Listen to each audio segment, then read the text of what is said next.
Hier, on avait commencé donc les facteurs climatiques. On a vu l'éclairement, on a vu la température, et on avait commencé, c'était pour ce paramètre donc, de température, on avait commencé donc les, soi-disant, c'est-à-dire les paramètres qui sont susceptibles d'influencer et donc qui ont un impact sur ce facteur-là, c'est-à-dire le facteur thermique. Donc on a vu donc l'effet des versants, on a vu donc l'effet de la pente, et on a vu donc l'effet de la continentalité. On a vu des exemples, donc les villes qui sont situées sur les littorales, par opposition aux villes qui sont très continentales, c'est-à-dire à l'intérieur des continents. Et donc ce gradient de continentalité, bien sûr, donc c'est-à-dire cet éloignement de la mer, donc hein, on peut l'analyser à partir tout simplement de l'amplitude thermique. D'ailleurs, donc, il y a une carte, soi-disant, de classification thermique qui a été faite en se basant uniquement sur l'amplitude thermique. Et donc, il a pu déterminer donc, quatre grands climats, le climat insulaire, le climat littoral, le climat semi-continental, ainsi que le climat continental. Donc là, on voit nettement donc, la répartition sur cette carte, donc les différents climats. Et aujourd'hui, donc, on débute, c'est-à-dire donc toujours des paramètres qui sont susceptibles donc d'affecter donc ce gradient, c'est-à-dire la température. Alors, l'un également donc des effets qu'on peut rencontrer, il y a ce qu'on appelle l'inversion thermique. Donc, l'inversion thermique. Donc, déjà, une inversion thermique, donc c'est une inversion de température. Donc, hier, si vous vous rappelez très bien, hier, on avait vu que lorsqu'on monte en altitude, d'ailleurs, on a vu ce graphe sur le profil vertical de l'atmosphère, on avait vu donc la variation de la température le long du gradient vertical de l'atmosphère, et donc on a pu voir que au fur et à mesure qu'on monte en altitude, les températures, ils diminuent. Alors ici, donc au fur et à mesure qu'on monte en altitude, les températures, ils diminuent. Et automatiquement, on s'attend, c'est-à-dire une fois on diminue, c'est-à-dire en termes d'altitude, une fois on diminue l'altitude, donc la température, elle devrait augmenter. Alors là, dans ce cas-là, donc c'est un effet particulier. Donc c'est ce qu'on appelle une inversion thermique. Alors c'est quoi d'abord une inversion thermique? Et comment on a pu le détecter? Alors l'inversion thermique, tout simplement, c'est un phénomène qui se déroule notamment dans les hautes altitudes, c'est-à-dire dans les chaînes de montagnes les plus élevées. Donc là, on peut avoir, d'ailleurs, on peut avoir donc trois classes, soi-disant, en termes d'altitude. Il y a la classe élevée, la classe moyenne et la classe basse, c'est-à-dire les hautes altitudes, les moyennes altitudes et les basses altitudes. Alors donc le phénomène d'inversion thermique, c'est un phénomène qui se déroule dans les hautes altitudes, et surtout c'est un phénomène qui se déroule dans des vallées ou bien dans des dépressions fermées. Les dépressions, c'est quoi? C'est comme c'est des creux, mais de grande taille, c'est-à-dire sur plusieurs mètres, comme la dépression de Michelifen. Pour les personnes qui ont eu l'occasion de la voir, surtout pour les personnes qui font du ski, la dépression de Michelifen qui se trouve Ifrane. Donc c'est une dépression, vous voyez, donc c'est une sorte d'un grand creux qui est fermé, c'est-à-dire entouré par les versants, donc il est fermé. Alors ce phénomène d'inversion thermique, c'est un phénomène qui se déroule donc, dans les hautes altitudes, dans des vallées ou des dépressions fermées, mais surtout durant la saison d'hiver, lorsque le temps il est calme. Alors qu'est-ce qui arrive en fait? Alors l'air durant la nuit, où les températures il deviennent extrêmement basses, donc l'air il se refroidit durant la nuit, et donc l'air lorsqu'il se refroidit, donc sa densité il devient importante. Donc l'air il devient lourd, donc il devient très dense, sa densité il s'élève, donc il devient importante, et ce qui arrive, donc il devient dense, donc il coule, il glisse le long des vallées, de la vallée, donc ce schéma-là, Donc, il glisse de haut vers le bas pour être piégé au fond de la vallée du fait que c'est une vallée qui est fermée, c'est-à-dire c'est une dépression fermée. Donc, il est piégé. Et donc, l'air qui s'installe au fond de la vallée, il crée une sorte d'un lac d'air froid. Ce n'est pas un lac en termes d'eau, mais c'est un lac d'air froid. Donc, ça donne l'impression qu'il s'agit d'un lac à air froid.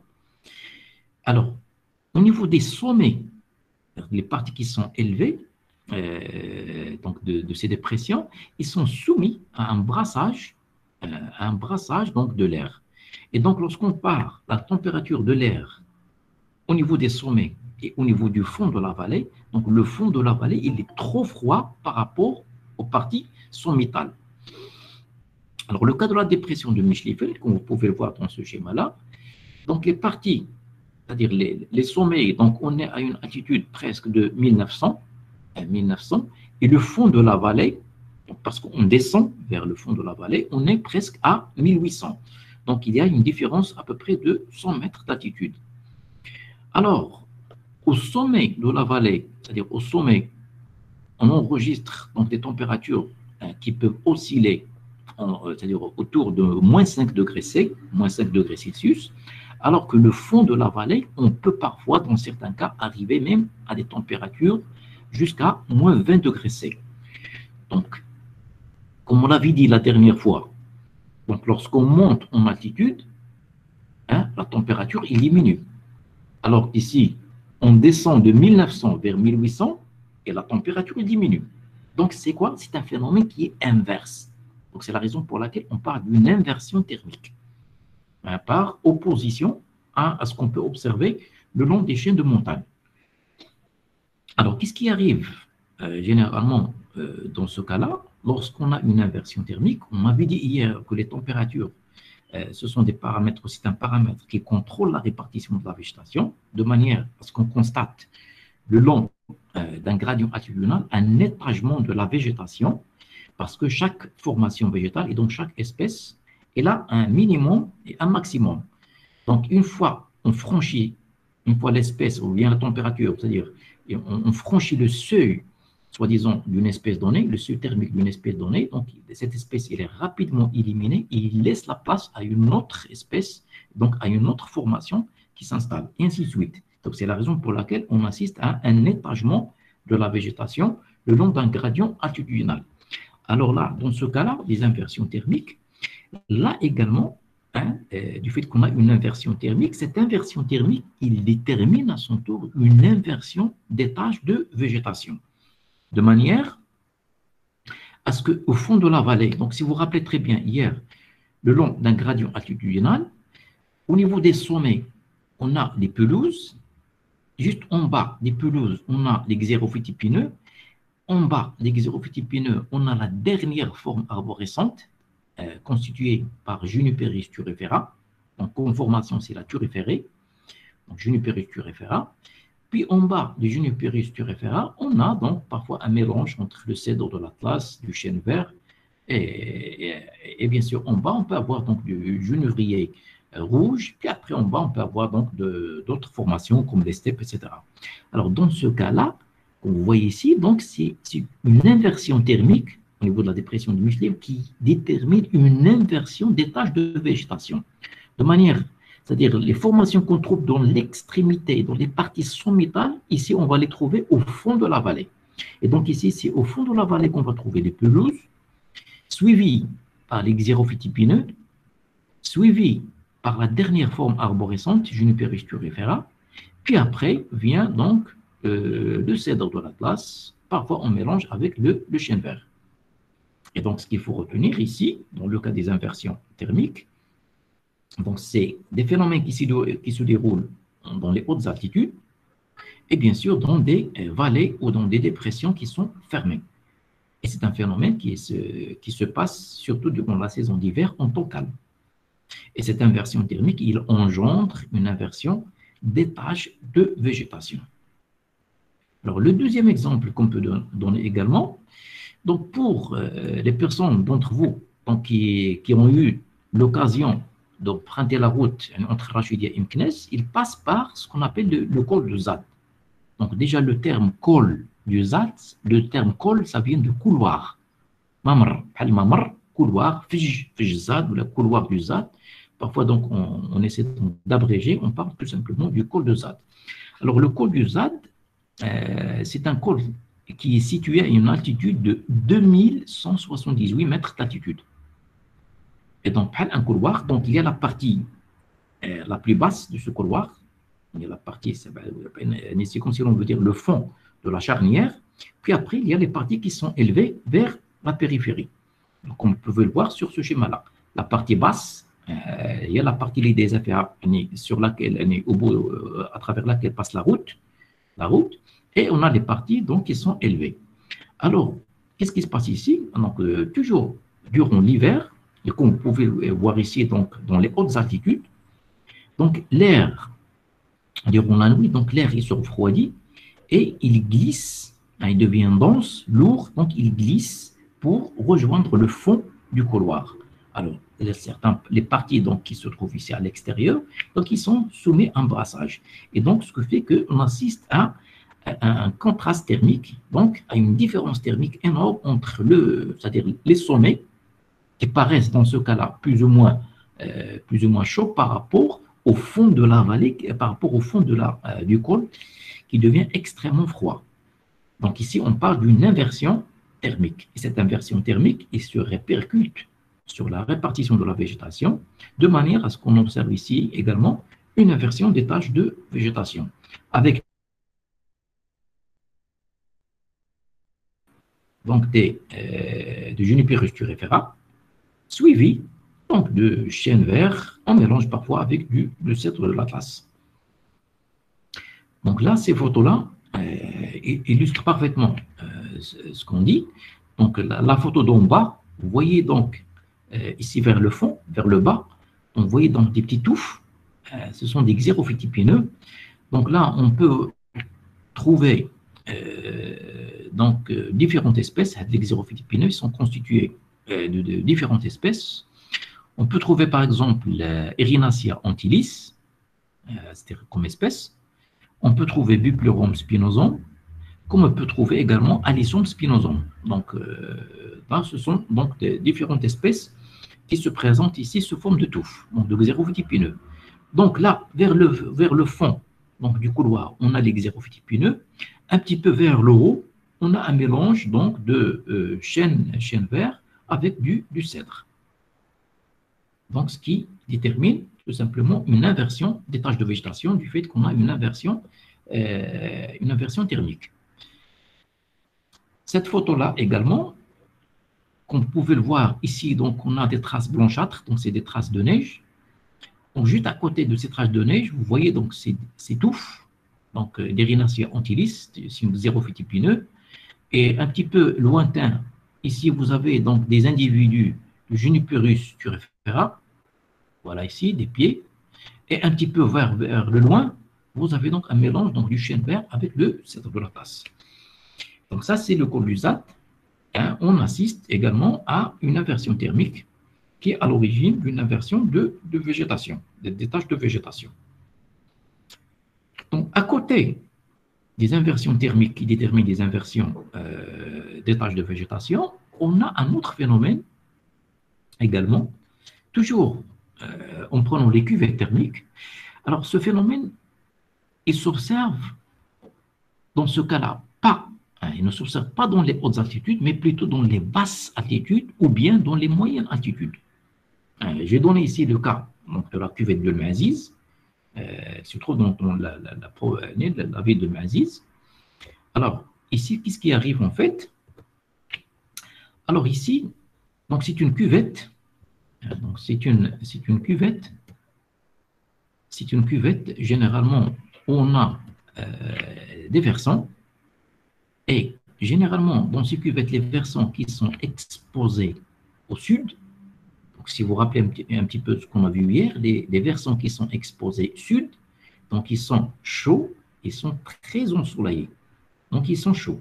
Donc les versants qui sont exposés au sud, donc qu'est-ce qui leur arrive? Donc ils reçoivent beaucoup de rayons du fait qu'ils sont exposés au sud, donc ils sont soumis donc à l'action directe du rayonnement. durant une grande partie de la journée, et donc il s'échauffe, et lorsqu'il s'échauffe, donc il y a un équilibre sérénine, donc il s'échauffe, puis après, donc il émet à leur tour, donc il rayonne. Et donc l'air qui n'est pas renouvelé en permanence à l'intérieur de la cuvette, qu'est-ce qui lui arrive? Donc il s'échauffe rapidement, il exerce un effet, hein, une influence donc très marquée sur toute la cuvette. Et donc l'air, lorsqu'il devient chaud, sa densité devient légère, donc, hein, et ça monte, hein, ça monte, et lorsqu'il monte, donc il dissipe les nuages, hein, qui se trouvent tout au-dessus de la cuvette. Et donc cet échauffement de la cuvette, donc par, je dirais donc une influence marquée sur tout le pourtour donc, de la cuvette, donc ça donne quoi? Donc ça donne, je dirais donc cette cuvette, il devient chaud à l'intérieur. Donc c'est chaud à l'intérieur, et donc on sent qu'il y a une sorte d'une aridité à l'intérieur de la cuvette. Alors, parmi les marqueurs biologiques, donc soi-disant de cette aridité, on trouve la fameuse espèce Ziziphus lotus, donc le jujubier, ce qu'on appelle en nom vernaculaire, nebeg. Donc, vous connaissez très bien, vous en avez plein la station de Rachidia. Donc, Ziziphus lotus, c'est une espèce caractéristique des milieux sahariens, également des milieux arides. Donc, il est très abondant à l'intérieur des cuvettes. Et donc ça, cet effet donc chaud qui s'exerce sur toute la cuvette, et c'est-à-dire qui permet l'installation d'espèces caractéristiques donc, de ces conditions. Donc cet effet, c'est ce qu'on appelle l'effet de four. Le four, donc généralement, comment il est? Le four, lorsqu'on l'allume, donc il est chaud. Donc ça, c'est pareil. Donc c'est la raison pour laquelle, hein, on l'a qualifié donc d'effet de four. Donc l'effet de four, c'est un effet qui se manifeste dans des cuvettes de basse altitude à moyenne altitude. Donc, à côté donc de ce paramètre ou de ce facteur, donc la température, donc il y a ce qu'on appelle l'humidité de l'air. L'humidité de l'air, rotoba. Donc, c'est quoi l'humidité de l'air? Donc, si une humidité, elle provient de quoi? Elle provient de l'évaporation des grandes étendues d'eau, c'est-à-dire les grandes étendues d'eau, lorsqu'ils s'évaporent, donc, hein, ils alimentent constamment l'air en termes d'humidité, comme par exemple les grandes surfaces, les océans, les mers, les lacs, les rivières, les oueds, etc., etc.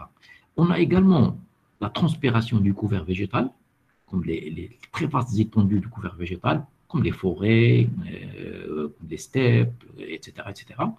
Donc, on en a plein. Et sans oublier également l'évaporation du sol. L'évaporation du sol, même c'est-à-dire sur un sol dénudé, c'est-à-dire un sol dénudé, dépourvu de végétation, lorsqu'il fait chaud, donc, hein, on a une évaporation, c'est-à-dire l'eau contenue dans le sol, il s'évapore, donc il devient à l'état gazeux, puis après, donc, il rejoint l'air, donc il rejoint l'atmosphère. Donc là, ce sont toutes donc, des sources, hein, qui permettent donc d'alimenter l'air en termes d'humidité. Alors, lorsqu'on parle d'humidité, on a l'humidité absolue, c'est ce qu'on appelle l'humidité absolue de l'air. Donc, c'est quoi l'humidité absolue de l'air? C'est tout simplement le poids de la vapeur d'eau contenue dans un mètre cube d'air. C'est le poids de la vapeur d'eau contenue dans un mètre cube d'air. Donc, c'est le rapport entre la masse de la vapeur d'eau en grammes par par volume unitaire d'air, qui est bien sûr le mètre cube. Alors, ce qu'il faut signaler, c'est que à température constante, cette humidité absolue, il peut augmenter donc jusqu'à ce qu'il atteint un seuil, c'est ce qu'on appelle le seuil de saturation, qu'on peut appeler également la capacité hygrométrique maximale, qu'on peut appeler également, c'est la pression de vapeur d'eau saturante. C'est quoi ce seuil? Donc ce seuil, c'est quoi? C'est, soi-disant, c'est la limite. Hein, c'est la limite. Une fois on franchit cette limite, on a le passage de l'eau, de l'état gazeux à l'état liquide. Parce que l'eau, il peut exister à l'état liquide, comme il peut exister sous forme non gazeuse, comme il peut exister même sous forme solide, hein, comme par exemple comme la neige. c'est-à-dire à l'état cristaux. Donc, lorsqu'on parle donc de seuil de saturation, c'est un seuil au-delà duquel, c'est-à-dire une fois on le franchit, il y a le passage de l'eau de l'état gazeux à l'état liquide. Alors, qu'est-ce qui arrive donc, lorsqu'on voit un petit peu le tableau? Donc, le tableau, c'est la même chose que la figure. Donc, lorsqu'on raisonne ici sur le tableau, donc la première colonne de gauche, donc ici, vous avez les températures, moins 20 degrés, 0 degrés, 14 degrés, 30 degrés. À droite, vous avez le seuil ou bien la capacité hygrométrique maximale. 1 gramme par mètre cube, 5 grammes par mètre cube, 12 grammes par mètre cube, 30 grammes par mètre cube. Donc, si vous voyez un petit peu ici, donc ce seuil, on a ici 1 gramme, puis après, on a 5 grammes, puis après 12 grammes, puis après 30 grammes. Ça veut dire quoi? C'est-à-dire, plus la température il augmente, plus ce seuil, il n'est pas rapidement atteint. C'est-à-dire, il est très lentement atteint. Et plus la température il diminue, plus la température il diminue, plus ce seuil, ou bien c'est-à-dire ce seuil de saturation, il est rapidement atteint. Donc, ce qu'on peut déduire ici, c'est-à-dire que plus la température est faible, plus la saturation est atteinte rapidement. C'est-à-dire, on a ce passage de l'eau de l'état gazeux à l'état liquide. La preuve, par exemple, chez vous, à la maison, si vous prenez par exemple une marmite avec un peu d'eau, une marmite, vous mettez le couvercle de cette marmite, par exemple, dans le réfrigérateur, de manière à ce qu'il soit très froid. Et une fois donc vous allumez, donc l'eau contenue de cette marmite, une fois qu'elle commence à bouillir, donc il y a l'évaporation. Donc il y a de la vapeur, c'est-à-dire ce passage de l'eau de l'état liquide à l'état gazeux. Et donc ça rejoint un petit peu donc l'atmosphère. Mais une fois que vous sortez ce couvercle froid, vous le mettez dessus. Donc déjà cette vapeur, une fois il va rencontrer cet obstacle froid, ce couvercle froid, il va rapidement condenser sous forme de gouttelettes liquides. Et donc ce passage de l'état gazeux à l'état liquide. Donc ça, c'est un phénomène d'ailleurs qui explique ce qui se passe dans l'atmosphère lorsqu'on a la formation parfois donc des pluies.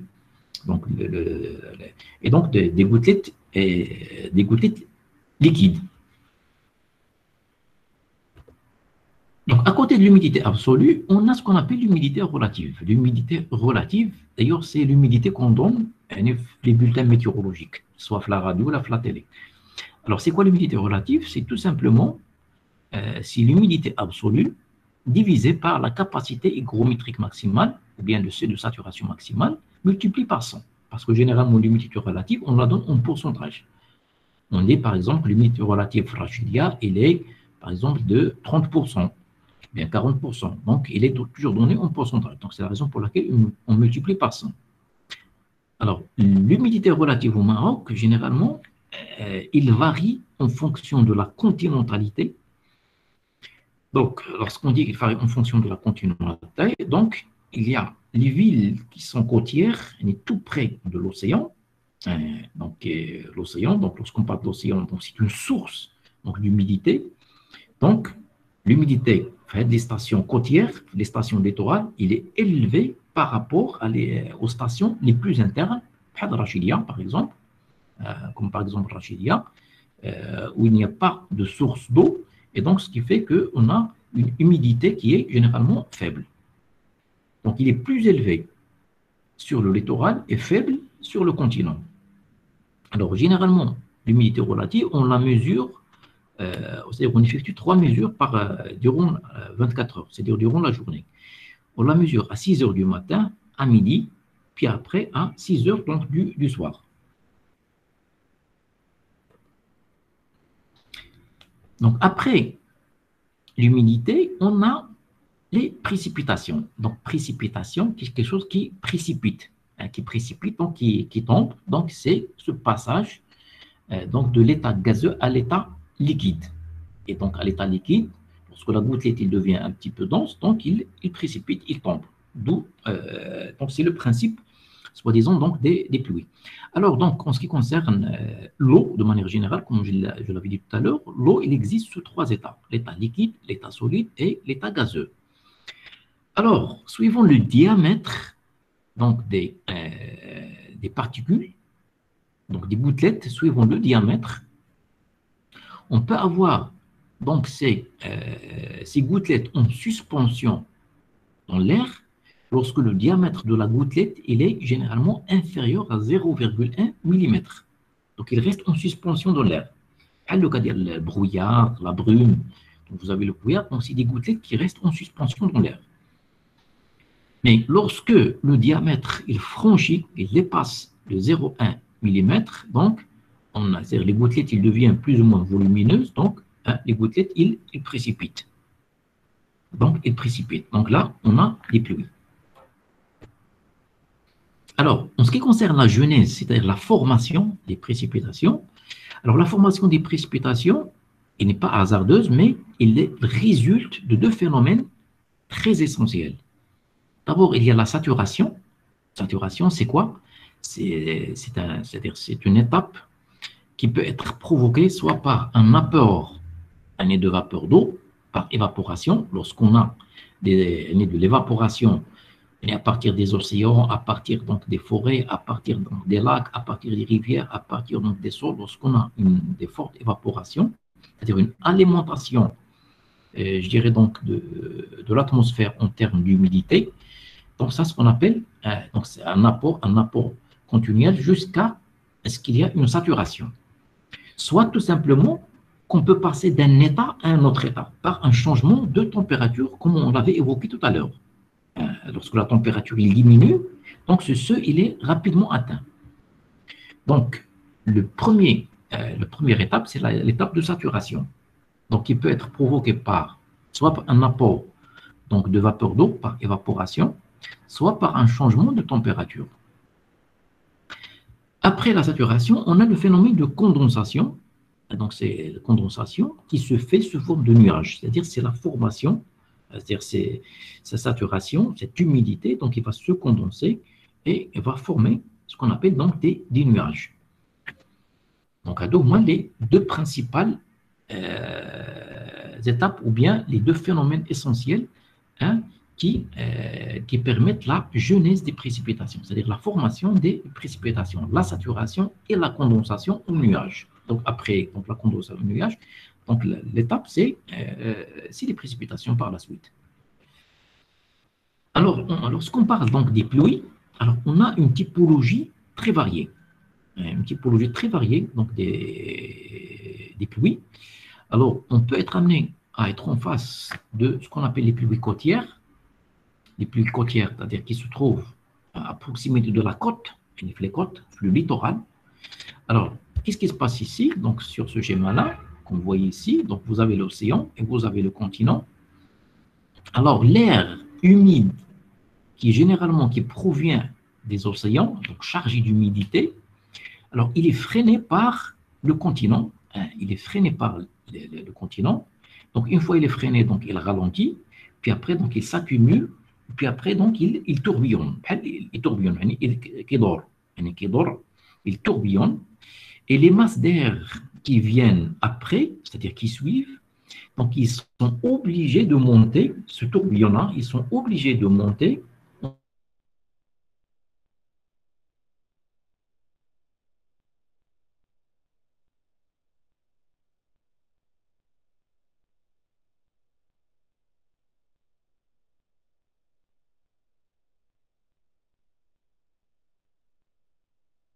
sur la côte, donc ce qui va générer donc, des pluies, des précipitations. Alors, généralement, dans ce type de cas, c'est des cas qui sont, c'est-à-dire c'est des pluies qui sont fréquentes en hiver, c'est une situation fréquente en hiver, où les pluies, généralement, ils sont très fines, rares, sont très fines, et bien sûr, donc, c'est-à-dire ils tombent sur une longue durée. Par exemple, on peut trouver toute une matinée, parfois même toute une journée. Donc ça, c'est le premier type. Donc ce sont les pluies côtières. Le deuxième type, ce sont les pluies dues à la chaleur. C'est quoi? Donc ça, c'est une situation fréquente, surtout dans les régions équatoriales, donc au niveau de l'équateur. Donc si vous vous rappelez très bien, hier, lorsqu'on avait vu au niveau de l'équateur, donc l'équateur, on a dit qu'on a un bilan radiatif positif, c'est-à-dire un excédent d'énergie. Donc c'est chaud toute l'année. Et donc, lorsqu'on dit c'est chaud toute l'année, donc il y a une évaporation, je dirais, toute l'année.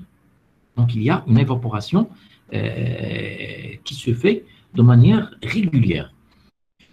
Donc, on a une forte évaporation, et cette forte évaporation, donc, elle va constituer une source d'un apport en termes d'humidité, c'est-à-dire en atmosphère, ce qui va engendrer des nuages épais, très chargés, et le refroidissement en altitude, il va déclencher vers le soir, donc il va déclencher donc des orages qui sont souvent accompagnés de grosses averses avec parfois donc des précipitations c'est-à-dire qu'on peut enregistrer des quantités de précipitations très importantes. Au niveau de l'équateur, parfois on peut avoir donc jusqu'à 3 mètres d'eau durant l'année. 3 mètres d'eau, 3000 millimètres durant l'année. Donc, à côté donc, des pluies dues à la chaleur, on peut être en face également d'un troisième type, c'est ce qu'on appelle les pluies de relief. Donc, les pluies de relief, vous savez très bien, donc ça c'est un phénomène qui se déroule dans les montagnes, le moyen Atlas, la région d'Ifrane, Jebel par exemple. Alors, l'air chargé d'humidité qui provient donc, des océans, une fois il arrive au niveau de cette chaîne orographique, cette chaîne de montagne, donc pour franchir donc, cette chaîne de montagne, il est obligé, cette masse d'air, ils sont obligés de monter en altitude. Et lorsque ces masses d'air chargées d'humidité montent en altitude, du fait que la température elle diminue en fonction de l'altitude, donc il y a le phénomène de refroidissement et de condensation en nuages, ce qui va engendrer donc des pluies avec parfois des chutes de neige vers les sommets du fait que la température parfois devient très négative. Parfois on peut avoir une température donc -2, -5, etc. Donc ça dépend des cas. Et donc là c'est ce qu'on appelle donc les pluies de relief. Donc ça c'est un type de pluie qui concerne surtout les chaînes orographiques.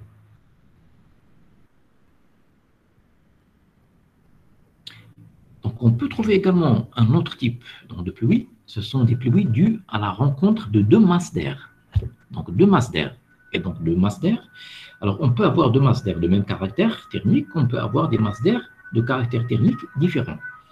Alors, lorsqu'il s'agit de masses d'air de même température, de même caractère thermique, même température, donc, ces masses d'air, une fois qu'elles entrent en collision, d'abord, ce type de pluie, c'est un type qui est très fréquent, notamment dans les pays tropicaux océaniques, c'est-à-dire dans les tropiques.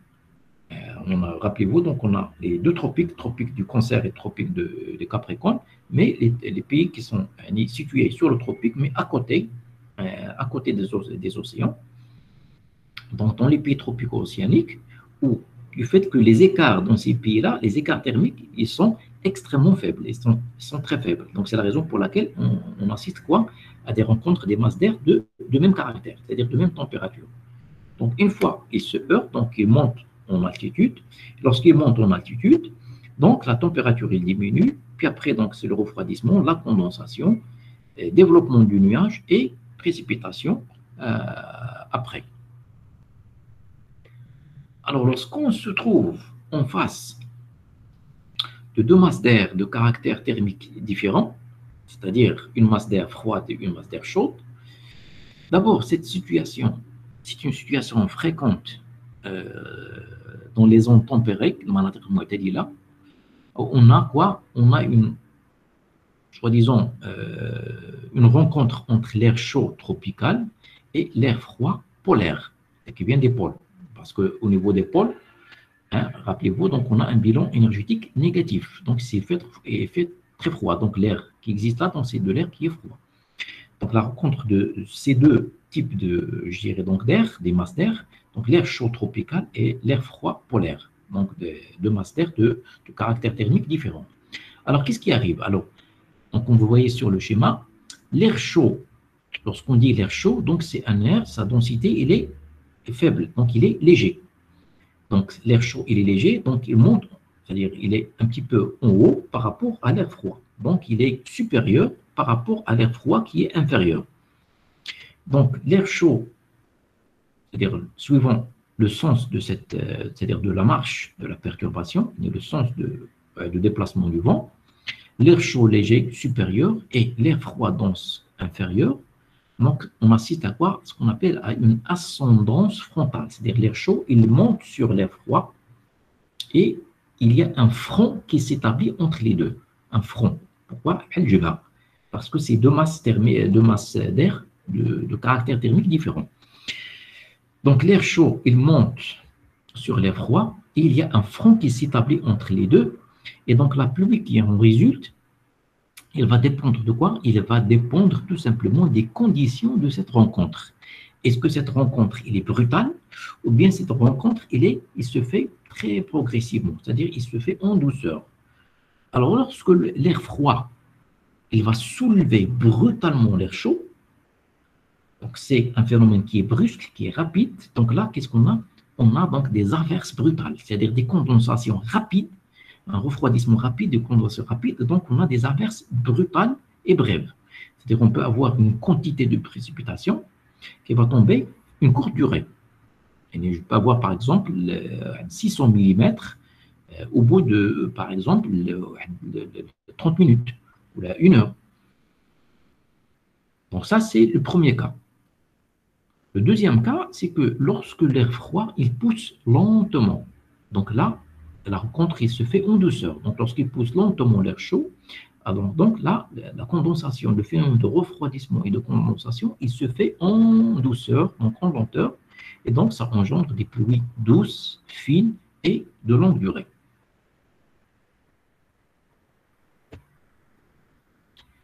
Alors, comme les autres paramètres, les précipitations également, ils peuvent varier.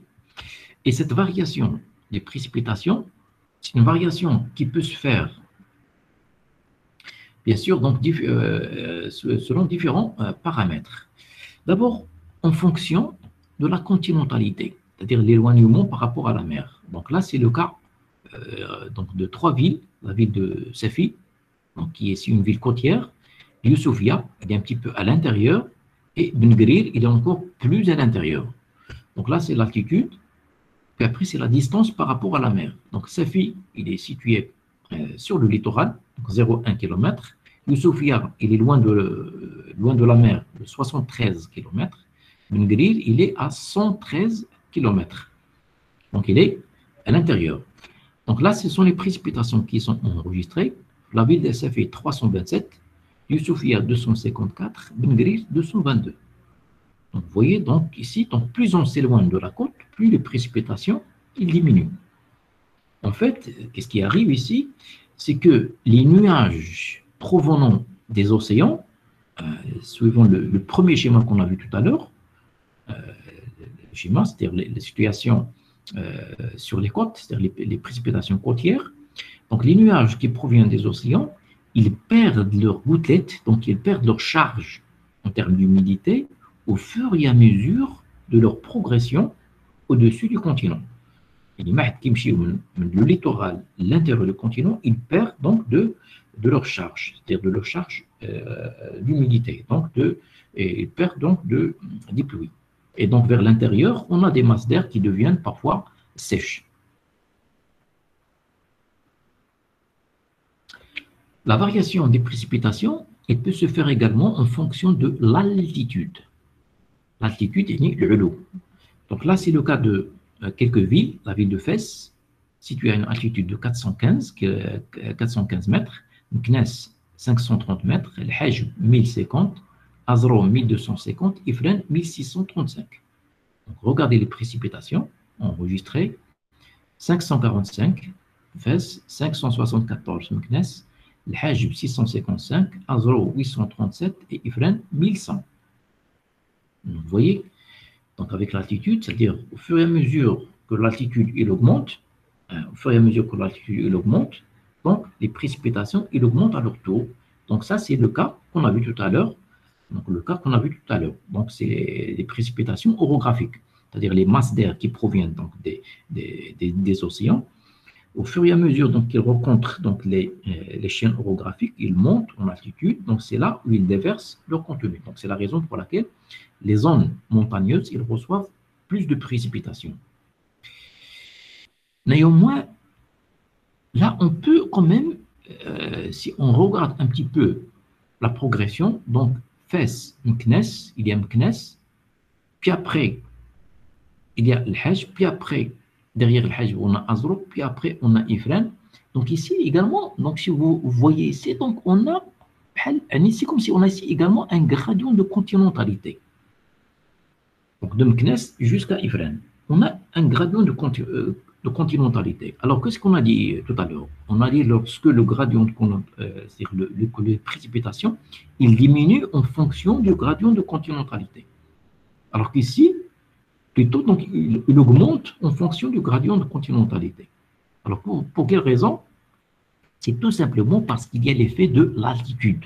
Donc, l'altitude, il compense l'éloignement par rapport à la mer. C'est la raison pour laquelle on assiste donc cette augmentation des précipitations au fur et à mesure qu'on monte en altitude. Donc, ce qui met ici le rôle clé des chaînes de montagne dans les précipitations. Alors, ce qu'il faut garder en esprit, c'est qu'à partir à peu près donc, de 1500 mètres d'altitude, généralement, les précipitations, ils tombent sous forme de neige. Pourquoi? Parce que les températures, ils sont basses, donc ils sont en dessous de zéro. Et donc, à partir de là, donc, ça neige. Alors, en fonction maintenant de la latitude, c'est donc, par rapport donc, à l'équateur, donc c'est la latitude, donc du pôle nord, entre le pôle et l'équateur. Donc ça, ce qu'on appelle donc les latitudes. Alors, qu'est-ce qui arrive en fonction de la latitude? Donc, si je prends le Maroc, donc de Tanger, Rabat, El Jadida et Agadir. Donc, Tanger au nord, donc jusqu'à Agadir, un petit peu vers le sud. Alors, les précipitations, donc vous voyez, donc 887 mm à Tanger, 523 à Rabat, 336 à Jadida et 226 à Agadir. Donc, vous voyez, donc les précipitations, ils diminuent le long du gradient latitudinal. Donc, si c'est le gradient latitudinal, donc c'est un gradient nord-sud, parce qu'on passe du nord du Maroc vers le sud. Donc, c'est un gradient nord-sud donc qui est fonctionnel dans ce cas-là. Alors, ce qu'il faut savoir, c'est que généralement, dans ce cas-là, le Maroc, généralement, il est sous l'influence du front polaire. Le front polaire, vous dites le Jibal Qutbiyya. Jibal Qutbiyya, qui donne parfois donc du froid, parce que c'est froid. Donc, le Maroc, il est sous l'influence du front polaire. C'est quoi le front polaire? Donc, c'est tout simplement, c'est créé en fonction donc d'une surface ondulée qui sépare l'air chaud équatorial et l'air froid polaire. Pourquoi je parle d'une surface ondulée? Parce que ici, donc, c'est en fonction donc des pressions, même si en fonction, je peux constituer ce qu'on appelle soit les isobars, soit les isothermes de les les courbes, donc soit les courbes de température, ou bien les courbes de pression. Donc, si vous vous rappelez, les courbes, vous avez vu en géologie, les courbes de niveau. Donc, vous pouvez tracer des profils. Vous avez parfois, donc, vous tracez des synclinales, parfois donc, des anticlinales, et ainsi de suite. Donc, un synclinal et un anticlinal, donc ça, lorsqu'ils sont liés, donc ça donne une ondulation. Donc, lorsqu'on a parfois des montées de température, parfois donc des courbes de basse altitude, donc ça, on peut enregistrer donc, des ondulations. Pareil pour les pressions. Donc, le Maroc, il est sous l'influence du front polaire. C'est une surface ondulée qui sépare l'air chaud équatorial et l'air froid polaire. Alors, le déplacement différent en fonction des saisons. Alors, qu'est-ce qui arrive en fait suivant les saisons? Alors, durant l'hiver, il y a de l'ondulation qui est créée entre les deux masses d'air, chaud équatorial et l'air froid polaire. Durant l'hiver, elle est étalée entre 30 degrés et 60 degrés nord. Donc, 30 degrés nord et 60 degrés nord de latitude. Et en ce moment-là, donc, il va toucher le Maroc, surtout le nord du Maroc. Durant l'été, qu'est-ce qui arrive? Cette ondulation, il subit, c'est-à-dire il se rétracte. À l'ondulation, il se rétracte. Il se rétracte, donc il se retire vers les hautes latitudes, et en ce moment-là, le Maroc, il est à l'abri donc de ces influences. Et donc, c'est une situation qui se trouve surtout durant l'été. Donc, durant l'été, cette ondulation, il se rétracte et remonte vers les hautes latitudes.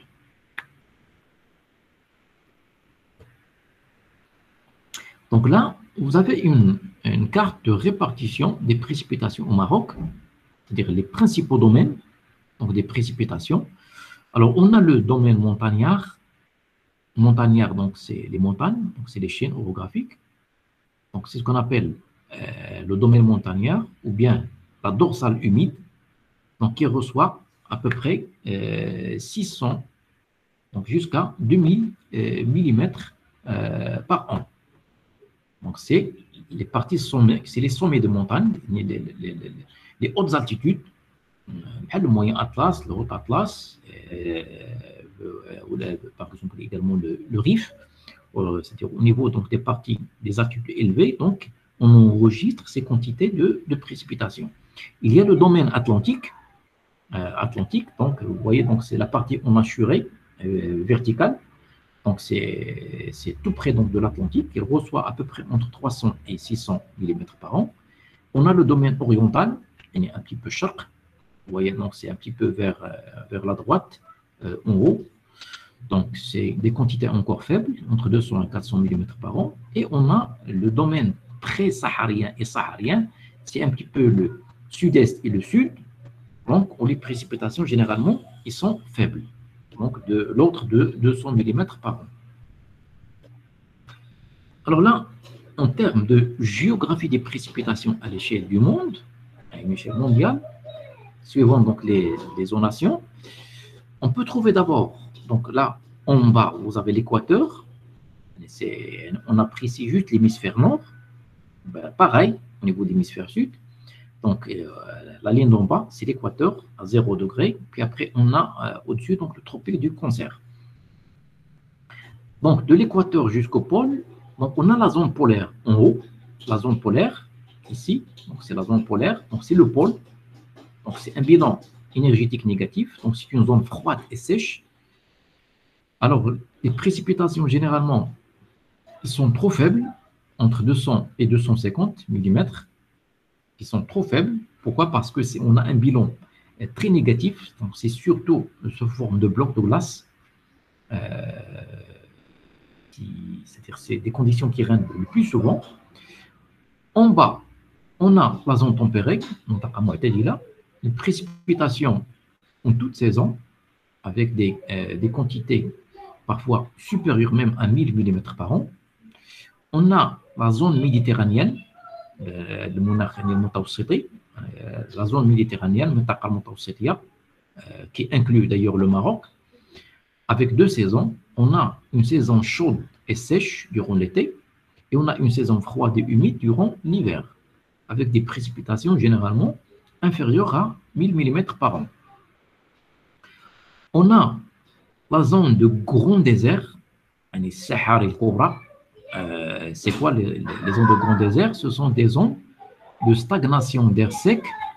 Ce sont des zones de stagnation d'air sec avec des précipitations rares. Donc, les précipitations, ils sont rarissimes et irrégulières, avec des précipitations qui sont nettement très inférieures à 100 mm par an. Donc, c'est un désert extrême. En bas, on a donc la zone tropicale avec deux saisons. Donc, c'est un petit peu inverse à ce qu'on a au niveau de la zone méditerranéenne. Deux saisons, une saison chaude et humide durant l'été et une saison froide et sèche durant l'hiver, avec des précipitations qui sont très modérées, entre 100 et 1000 mm par an. Et après, on a la zone tropique, la zone plutôt équatoriale. Donc, c'est une zone qui est chaude toute l'année, très arrosée toute l'année, avec des précipitations qui s'étalent sur toute l'année, avec des précipitations, c'est-à-dire une teneur des précipitations qui dépassent largement les 2000 mm par an. Parfois même, ça atteint les 3000 mm par an. Donc 3 mètres d'eau annuellement. Donc ça, c'est une géographie, c'est la géographie, donc c'est une zonation. J'ai pris ici juste l'hémisphère nord, donc pareil au niveau de l'hémisphère sud. Donc c'est ce que je viens de dire ici, donc même une carte avec des couleurs, une palette de couleurs, on voit donc cette zonation, donc depuis le nord donc jusqu'à l'équateur. L'équateur, donc vous voyez, c'est en bleu ici, donc c'est en bleu, donc c'est en bleu, donc c'est nettement supérieur à 1600, donc c'est-à-dire des quantités de précipitations énormes. Alors au Maroc, donc ici vous avez une carte numérisée et digitalisée qui montre tout simplement la, soi-disant, la répartition des précipitations à l'échelle de tout le territoire marocain. Donc là, ça c'est la pluviométrie annuelle moyenne au Maroc qui a été calculée sur la période de 1971 jusqu'à 2000. Et on a pris la moyenne qu'on a digitalisée suivant chaque région et on a projeté une carte numérisée pour voir un petit peu donc ce contraste. Donc la source, c'est quoi? C'est la DMN, c'est-à-dire la Direction météorologique nationale, où généralement les données ils sont très fiables. Donc ce qu'on peut voir ici, donc vous avez ici l'échelle, donc ça part du rouge où les précipitations ils sont très faibles, vers le bleu où les précipitations ils sont très importantes. Donc vous voyez les couleurs bleues, donc c'est au niveau donc, des sommets des montagnes, notamment le Rif, le moyen Atlas, et parfois dans le haut Atlas, suivi donc du vert, un petit peu donc vers l'Atlantique et également vers des altitudes qui restent relativement assez élevées, les chaînes de montagne, les chaînes, par exemple les chaînes de l'Atlas, que ce soit le moyen Atlas, le haut Atlas, ou bien le Rif. Mais lorsqu'on arrive un petit peu vers l'oriental, vers l'oriental, ou bien vers le sud, donc c'est des quantités qui sont relativement très, très, très faibles. Donc, si on essaie de voir un petit peu, c'est-à-dire l'ensemble du territoire marocain, donc, excepté cette partie-là, à partir, soi-disant, si l'on veut dire, à partir donc du vert au bleu, donc ce sont des parties qui sont très limitées. Et donc, la majeure partie presque du pays, donc les majeures parties du pays, ce sont des parties qui peuvent connaître donc des pénuries en eau. Et donc, ce sont des parties qui sont très arides, avec des quantités très faibles. Et donc, ce résultat, c'est un résultat à prendre en considération, c'est-à-dire dans tout programme donc, du développement du pays, suivant bien sûr donc, les régions, parce qu'il y a certaines régions, on assiste à quand même des teneurs assez importantes, et on a des régions, on a des teneurs extrêmement faibles. C'est-à-dire pour raisonner en termes de choix de culture, en termes de gestion de l'eau, en termes d'irrigation, etc., etc. C'est-à-dire pour préserver cette source hydrique vitale. Donc là, j'ai montré juste quelques cas donc de certaines stations, la station Tanger, Oujda, Meknès, Rabat.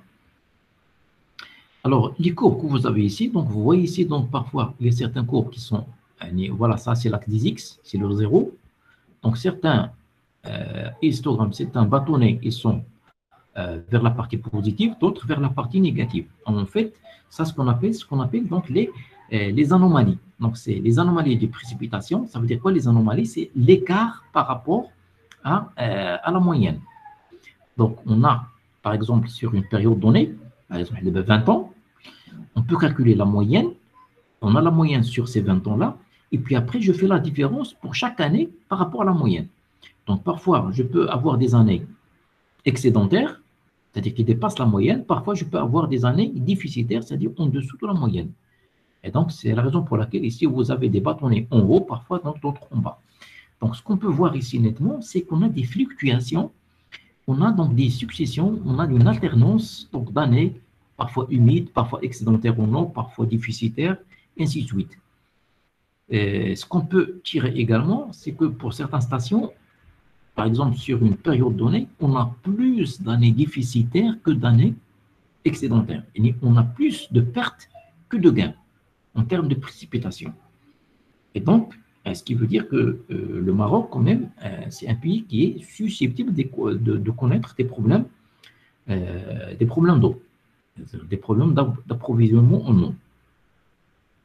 Pareil, ici également, station de Midelt, Ouarzazate, Casablanca, Agadir, on peut voir pareil, donc des fluctuations interannuelles, donc des précipitations, avec parfois donc, certains pics qui sont importants,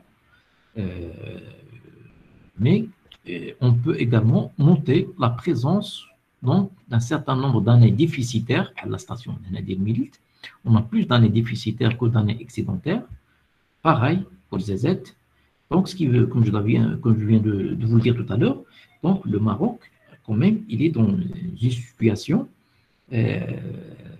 très embarrassante. Donc, c'est une situation qui devrait le pousser à émettre donc, des plans de gestion de l'eau et un usage, je dirais donc, raisonné pour préserver cette source hydrique. Donc ici, j'ai donné le cas de Rachidia. Donc vous voyez ici, donc précipitation, donc depuis l'année 1957-58, donc jusqu'à 2007-2008. Donc jusqu'à 2007-2008. Donc ce qu'on peut voir, c'est quoi? Donc c'est des fluctuations interannuelles, donc des années parfois avec des quantités faibles, des années et quantités moyennes, quelques années, par exemple, comme l'année 1995-96, on enregistre un pic de 300 mm. Sinon, donc la plupart, donc, ils ne dépassent pas 100 mm. Donc, ce qui veut dire que Rachidia, quand même, c'est une station très continentale, donc qui reçoit moins de précipitations, parce qu'il ne faut pas oublier quand même qu'on a les chaînes de montagne donc, qui bloquent l'arrivée donc, des masses nuageuses chargées d'humidité. Là, c'est juste donc les précipitations moyennes mensuelles pour voir un petit peu où sont localisés donc les pics. Donc depuis septembre donc jusqu'au mois d'août. Donc là, on peut avoir un pic au niveau au mois d'octobre, à peu près au mois de novembre, et c'est-à-dire les pics qui sont un petit peu élevés. Sinon, les pics qui sont les plus bas, donc ils sont généralement enregistrés en été, par exemple le mois de juillet, alors que les pics les plus hauts, donc généralement, ils sont enregistrés durant l'automne.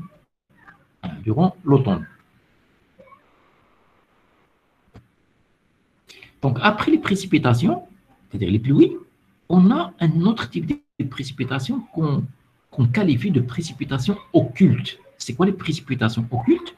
Ce sont tout simplement les précipitations qu'on ne peut pas mesurer, comme par exemple le brouillard, ou bien les brumes, ou bien la rosée.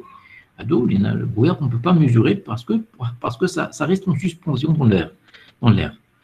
Donc, c'est des paramètres qu'on ne peut pas mesurer. Donc, c'est la raison pour laquelle on les qualifie de précipitations occultes. Et bien sûr, ces précipitations occultes, ils ont également un rôle écologique et agronomique très important. Pourquoi? Parce que ça constitue également un apport supplémentaire d'eau pour les plantes. Alors là, on a, pour les brouillards et les brumes, généralement, comment ils se forment? Alors, ils se forment lorsqu'un air chaud et humide, il rencontre tout simplement une surface froide. Un air chaud et humide rencontre une surface froide. On a le phénomène c'est-à-dire le refroidissement et de condensation en fines gouttelettes. Donc, il reste en suspension dans l'air. Donc, on a un refroidissement et condensation en fines gouttelettes qui reste maintenu dans l'air. Et donc, c'est ce qui donne donc, cette impression donc, d'une vapeur, mais en fait, c'est des gouttelettes qui sont très fines, qui restent en suspension vu la taille de ces gouttelettes qui est strictement inférieure à 0,1 mm. Alors là, deux situations qui peuvent se présenter. Lorsqu'on parle de brouillard, deux situations peuvent se présenter, soit en hiver, soit en été. Alors, en hiver, l'air chaud marin, parce que durant l'hiver, le continent il se refroidit plus que la surface océanique. Et donc, l'océan il devient chaud par rapport au continent. Donc, en hiver, l'air chaud marin, il se condense contre un continent froid. Et donc, on a quoi? On a refroidissement et condensation donc des gouttelettes sur le continent. Et donc, on a la formation du brouillard sur le continent. Durant l'été, c'est le contraire. Durant l'été, le continent il se chauffe plus que la surface océanique. Et donc là, ce qui arrive, donc l'air chaud continental, va se condenser contre la surface de l'eau qui est froide. Et donc, on a la formation du brouillard sur l'océan. La rosée, c'est quoi? C'est tout simplement, c'est-à-dire ils prennent origine tout simplement de la condensation de la vapeur d'eau qui provient de la transpiration des plantes. Lorsque les plantes transpirent, c'est-à-dire qu'elles transpirent, donc ils dégagent de la vapeur d'eau. Une fois à l'extérieur, en trouvant un milieu plus ou moins froid, donc qu'est-ce qui arrive? Donc, il y a la formation de gouttelettes, c'est-à-dire cette condensation donc, de vapeur en gouttelettes, donc qui reste parfois sur les feuilles, comme on peut le voir ici. Donc, c'est ce qu'on appelle des gouttes de rosée. Des gouttes de rosée. Et parfois, durant l'hiver, lorsque les températures ils sont inférieures à zéro, ils sont très négatives, c'est des gouttes de rosée, ils cristallisent, donc il devient à l'état cristaux, à l'état solide. Donc, ça forme une sorte de gelée blanchâtre sur les feuilles. Parfois, même durant l'hiver, le matin, vous trouvez par exemple certaines plantes qui deviennent blanchâtres sur les feuilles, même parfois sur les fruits, avec le bigaradier, ce qu'on appelle zenbout, le bigaradier, où vous trouvez sur les feuilles, parfois même sur les fruits, une gelée blanchâtre. Donc après donc les précipitations occultes, on trouve donc un autre paramètre qui est la pression atmosphérique. Pression atmosphérique, c'est-à-dire pressée en cas de l'atmosphère, donc c'est tout simplement quelque chose donc, qui presse, donc il y a un poids. Donc lorsqu'on parle de la pression atmosphérique, donc c'est le poids de l'atmosphère en un point bien déterminé du globe et à un moment donné, parce que cette pression-là, elle est susceptible de varier d'un point à un autre et d'un moment à un autre. Alors là, d'abord, je donne une composition de l'atmosphère sèche. Donc, voyez, c'est-à-dire en gaz, donc, voyez, donc, il y a une diversité de gaz. Donc, c'est ce que j'avais évoqué autrefois, lorsqu'on a vu donc, la structure verticale de l'atmosphère avec les différentes couches, la troposphère, la stratosphère, la mésosphère et la thermosphère ou bien l'ionosphère.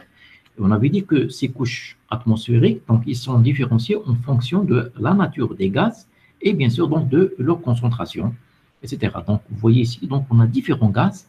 Ça va donc du diazote, dioxygène, l'argon, dioxyde de carbone, le néon, l'hélium, le méthane, le krypton, le dihydrogène, la vapeur d'eau, le monoxyde d'azote, protoxyde d'azote, le xénon, l'ozone, le dioxyde d'azote, l'iode, monoxyde de carbone, l'ammoniac. Vous voyez donc tout ça, c'est des gaz qui sont très variés et qui se trouvent donc avec des concentrations et donc également assez variables. Alors, ce qui est important à noter, c'est que ces masses, ces masses d'air, ou bien donc cette atmosphère plutôt, donc cette l'atmosphère qui est une couche gazeuse, on peut assister à quoi? À des mouvements. Donc à des mouvements parfois soit horizontaux, soit verticaux. Donc les mouvements horizontaux et verticaux de l'atmosphère, il va déterminer ce qu'on appelle des centres de pression. C'est des centres de pression. Et là, on a deux catégories.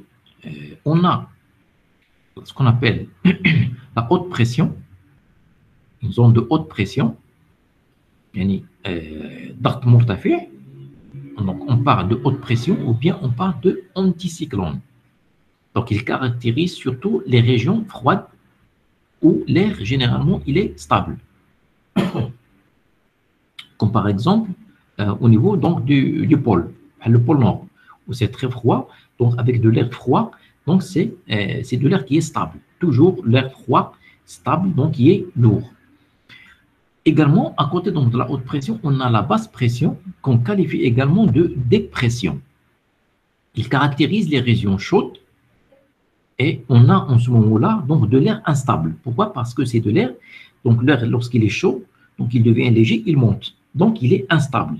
Et donc constamment, donc il s'échauffe, il monte, il s'échauffe, il monte. Comme le cas par exemple au niveau de l'équateur.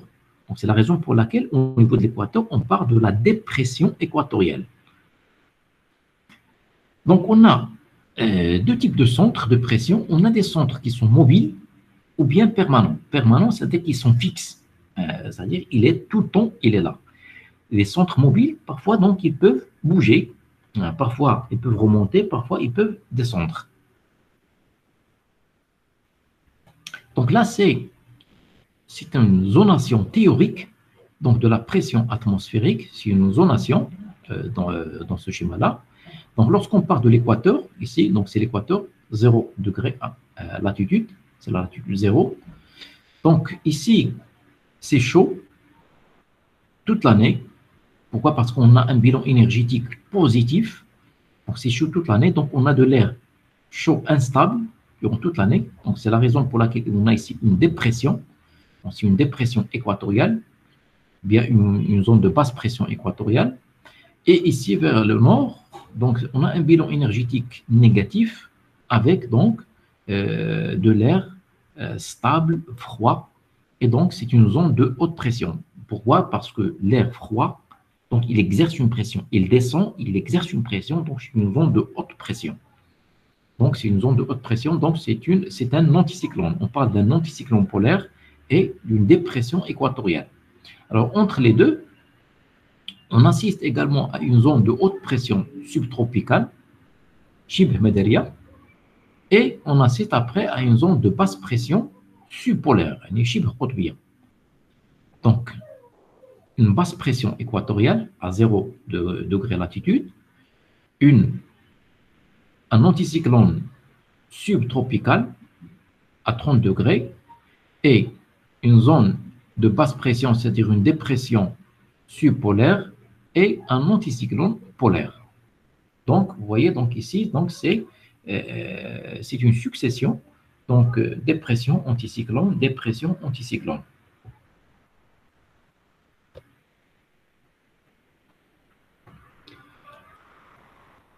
Donc, on arrête ici. Donc, il est 16h, 16h15 minutes. Donc, on arrête ici. Inch'Allah, on se donne rendez-vous le vendredi matin. Inch'Allah. Donc, j'espère que vous avez bien suivi. Et donc, le vendredi matin, à 9h, Inch'Allah, à 9h, 9h, 9h15. Donc, entre 9h et 9h30. Et donc, on va continuer cette partie-là. Et donc, dès que j'aurai donc l'enregistrement, donc dès que je le reçois, donc je vous le transmets, je vous transmets le lien. Comme ça, vous gardez l'enregistrement pour donc réécouter donc la séance. Et comme d'ailleurs, je vais vous envoyer l'enregistrement de la séance dernière, c'est-à-dire d'hier. Inch'Allah. Donc, je vous souhaite une bonne après-midi et à demain, Inch'Allah.